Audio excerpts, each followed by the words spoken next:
Hindi sinabi ng Bible, i-add mo si Lord sa schedule mo. Ang sabi ng Bible, seek Him first. Ang buhay hindi puro trabaho lang. Hindi puro tulog lang. Ano kapag ang buhay mo puro trabaho pero walang meaning? Mapapagod ka. Mapapagod ka. Kailangan lahat ng ginagawa natin may rason. Lahat ng ginagawa natin may meaning.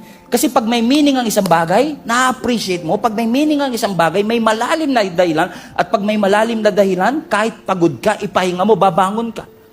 Pero pag exhausted ka na, pag empty ka na, yun ang pinakadelikado sa lahat. Pag empty ka na, mahirap na yun eh. Kasi wala ka ng drive, wala ka ng soul, wala ka ng motivation that you forfeited your own soul. And don't think for a moment na kapag may hilingi ka sa Diyos at hindi niya binigay, sasabihin mo kaya hindi binigay ni Lord yun, baka masyadong malaki yung dreams ko. No, God is not intimidated with your big dreams. Walang pangarap ang tao na mas malaki pa sa ating Panginoon. Kahit yung pinakamalaking pangarap mo, maliit yan sa harapan ng Panginoon.